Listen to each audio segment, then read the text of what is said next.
अस्सलाम वालेकुम नाज़रीन, मैं हूं आपका मेज़बान खालिद जमील और आप देख रहे हैं मेरा यूट्यूब चैनल। नाज़रीन, पूरी कौम की नज़रें गुजरांवाला जलसे पे लगी हुई थी कि इमरान खान साहब अपनी असल हकीकी आज़ादी की तहरीक के आखिरी मरहले में कौन सा बड़ा ऐलान करने जा रहे हैं, लेकिन कोई भी बड़ा ऐलान नहीं किया गया और ये जलसा बग़ैर किसी नए लाहेमल के ख़त्म हो गया। और इमरान खान साहब ने सिर्फ इतना कहा कि वो अपनी तमाम ज़िले तंजीमों को ख़त लिख चुके हैं कि वो अपनी तैयारी मुकम्मल करें और उनकी इस्लामाबाद की अगली कॉल का इंतज़ार करें।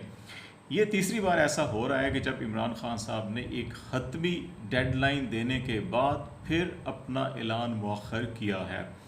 इससे पहले उन्होंने जब उनकी हुकूमत ख़त्म हुई थी तो अपनी जब तहरीक का आगाज़ किया था तो कहा था कि मुल्तान में वो इस्लामाबाद में धरने की कॉल का या वक्त का ऐलान करेंगे, लेकिन मुल्तान में उन्होंने इस तारीख़ का ऐलान नहीं किया और उन्हें ये यकीन दहानी कराई गई कि अगले एक हफ़्ते के अंदर जो है कि अहम फ़ैसले किए जाएंगे। लेकिन वो हफ़्ता गुज़र गया, उस हफ़्ते में अहम ऐलान तो नहीं हुए, लेकिन पीटीआई क़यादत के ख़िलाफ़ मुकदमात का सिलसिला शुरू हुआ। तो फिर इमरान खान ने पेशावर में बैठकर प्रेस कॉन्फ्रेंस की और 25 मई को लॉन्ग मार्च और इस्लामाबाद धरने की कॉल दी। फिर 25 मई को वो इस्लामाबाद पहुँचे, उनके साथ एक अच्छी खासी आवाम की तादाद थी, लेकिन इस्लामाबाद में धरने की बजाय वो एक हफ़्ते का अल्टीमेटम देकर वापस चले गए और कहा कि एक हफ़्ते में अगर ऐलान ना किया गया तो फिर वो दोबारा इस्लामाबाद में धरने की कॉल देंगे। उस वक़्त भी उन्हें बड़ी ताकतवर शख्सियात ने यकीन दहानी कराई थी और उनको बहुत सारी टाइमलाइंस भी दी गई इलेक्शन के हवाले से, लेकिन वो एक हफ़्ता भी गुजर गया लेकिन कुछ ना हुआ। फिर इमरान खान साहब ने पूरे मुल्क के अंदर दोबारा से अपनी तहरीक शुरू की। इस दौरान ज़िमनी इलेक्शन आए, ज़िमनी इलेक्शन में उनकी जमात ने कामयाबी हासिल की। फिर कराची इलेक्शन आया, उसमें भी कामयाबी हासिल की गई। फिर और कई मुकदमात मामलात चलते रहे और फिर इमरान खान ने एक मुल्क गिर जलसों का ऐलान किया और कहा कि वो गुजरांवाला में 10 सितंबर को जो आखिरी जलसा होगा उसमें फिर अगले लाएमल का ऐलान करेंगे। लेकिन ये जलसा भी बग़ैर किसी ठोस लाएमल के ख़त्म हो गया।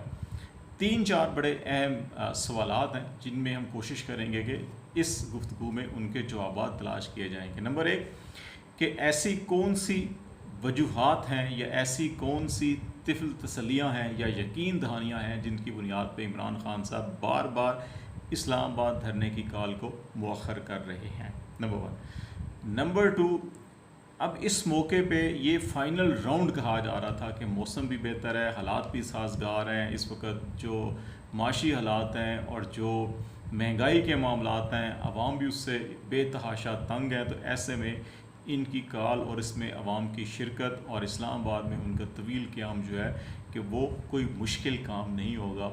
तो फिर इसके बावजूद ये नहीं हुआ और दरमियान में से निगरान सेटअप की ख़बरें और निगरान सेटअप के नाम जो है वो इस्लामाबाद रावलपिंडी में उनकी बाज़ गश्त सुनाई देने लगी एंड उस रोज़ जब गुजरांवाला में इमरान खान साहब ने अपनी इस्लामाबाद की कॉल का ऐलान करना था। दूसरा सवाल ये, और तीसरा, हाई कोर्ट का शुक्रिया अदा किया इमरान खान ने अपने खिताब में। न्यूट्रल से एक बार फिर शिकवा किया और उनसे मुतालबा किया कि वो अपनी ज़िम्मेदारियाँ निभाएं कि अगर जो इस किस्म माशी हालात से जो पाकिस्तान गुज़र रहा है और इसमें अगर कोई मुल्क को नुकसान हुआ तो कौम इसका ज़िम्मेदार इस्टेब्लिशमेंट को भी ठहराएगी। जो ख़ुद को न्यूट्रल कहते हैं वो इसके ज़िम्मेदार होंगे।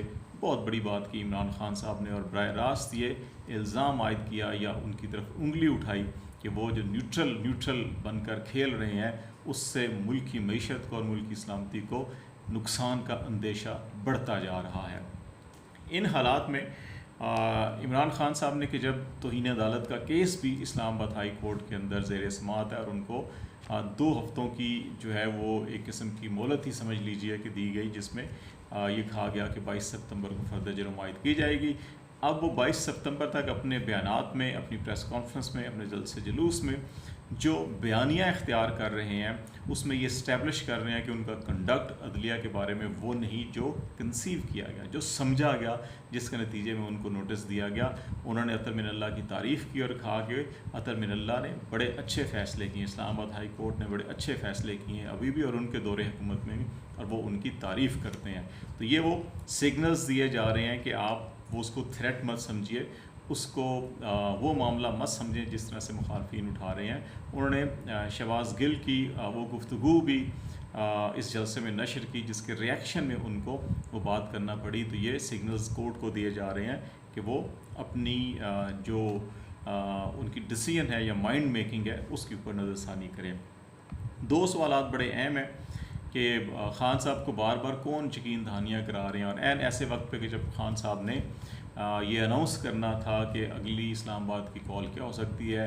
तवक्को ये की जा रही थी कि मिड सितंबर में इस्लामाबाद का घेराव किया जाएगा और इस्लामाबाद का नाटका बंद किया जाएगा। लेकिन दो तीन चीज़ें बड़ी अहम तमाम दिन के अंदर सामने आई। मिफ्ता इस्माइल साहब की प्रेस कॉन्फ्रेंस जिसके अंदर वो माशी सूरत हाल और महंगाई के तनाजुर के अंदर जब बात करते हुए जो है कि अपने वो जज्बात पर काबू ना पा सके और आप दीदा हो गए और फिर उनको एक गिलास पानी का भी पीना पड़ा।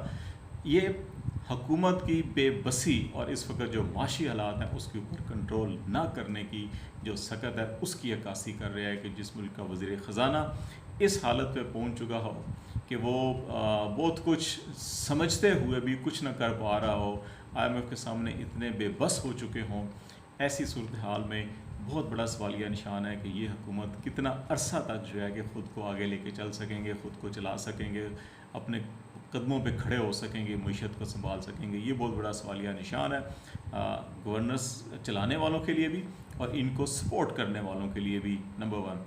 नंबर टू, आज दोपहर से ही इस्लामाबाद में और रावलपिंडी में इस किस्म की बाज़गश्त सुनाई दी गई कि निगरान सेटअप के हवाले से नामों को फ़ाइनल किया जा रहा है। उस सिलसिले में जो निगरान वज़ीर आज़म होंगे उनमें दो बड़े अहम नाम हैं। एक सिंध से हैं, एक सियासी शख्सियत हैं और वो गैर मुतनाज़ शख्सियत हैं और सबको काबिल कबूल हैं। अभी उनका नाम सामने नहीं आया लेकिन ये एक बयानिया सामने आया कि जी वो उनका नाम है। और एक इस्लामाबाद में मुकीम टेक्नोक्रेट हैं, उनका नाम है कि वो इस निगरान सेटअप में बड़ी अहम जिम्मेदारियां उनके पास हो सकती हैं। ये आज दोपहर से इस किस्म की चीज़ें गर्दिश कर रही थी। इसी दौरान ये ख़बरें आना भी शुरू हो गई कि जी कि पाकिस्तान तहरीक इंसाफ और PMLQ के अंदर जो है कि एक बहुत बड़ा डेंट पड़ने जा रहा है और कोई 13 MNA और 22 MPs जो हैं कि वो बगावत कर सकते हैं या अलहदा हो सकते हैं या इस्तीफ़े दे सकते हैं। इस किस्म की भी ख़बरें आज दोपहर को जो है कि वो बाज़गश्त करती रहीं।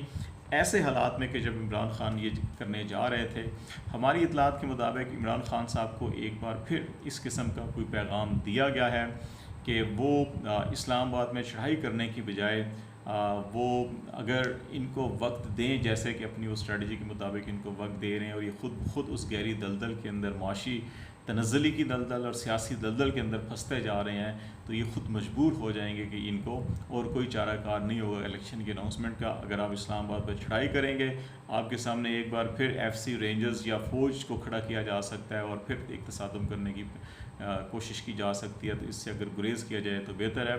दूसरी तरफ हुकूमत को ख़ुद रियलाइजेशन हो रही है इस वक्त की चीज़ें उनके हाथ से निकलती जा रही हैं और जितना वो लंबा करेंगे उतना ही उनको, उनकी सियासी जमातों को नुकसान होगा। तीसरी तरफ जो है कि ज़रदारी साहब मुसलसल इस गवर्नमेंट को धकेल रहे हैं उस जानिब जिस जानिब मियाँ नवाज शरीफ या शहबाज शरीफ साहब नहीं जाना चाहते, और अभी भी वो इनको आर्मी चीफ़ की तकर्री के हवाले से कहा जा रहा है कि ब्लैकमेलिंग की जा रही है और ज़रदारी साहब मुख्तलिफ़ फार्मूले इसके 6 माह की एक्सटेंशन दे दी जाए बाजवा साहब को, तो फिर जो पहले 4 जर्नैल हैं वो रिटायर हो जाएंगे इन 6 माह के अंदर, और फिर 5वें और 6ठे और 7वें 8वें नंबर वाले आ जाएंगे। तो फिर 5वें और 6ठे नंबर वाले को जिनको ज़रदारी साहब बनवाना चाहते हैं कि वो फिर सीनियर मोस्ट होंगे, तो उनको हम जब बनाएंगे तो फिर एतराज़ नहीं होगा कि मेरिट के ऊपर क्या है क्या नहीं है। तो इस किस्म की ख़बरें भी उड़ाई जा रही हैं और चल रही हैं। अब देखते हैं कि ये मामलात किस तरफ चलते हैं। लेकिन इमरान ख़ान साहब के लिए एक बहुत बड़ा अभी सवालिया निशान है कि अवाम उनके ऊपर आंखें बंद करके एतबार कर रहे हैं, लेकिन अगर बार बार वो इस तरह से टाल मटोल से काम लेंगे तो क्या अवाम उनके साथ इसी तरह जुड़ी रहेगी? एपरेंटली लगता है कि वो जुड़ी रहेगी उनकी, इस वक्त वो हर ऐलान हर बात का यकीन कर रहे हैं।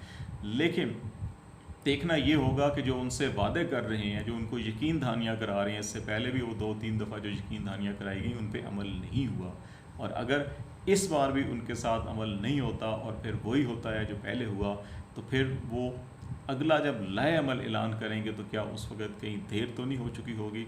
ये बड़े अहम सवालात हैं जिस पर इमरान खान या उनकी क़यादत को सोचना होगा। फ़िलहाल इतना ही। खालिद जमील को इजाज़त दीजिए। अल्लाह हाफ़िज़।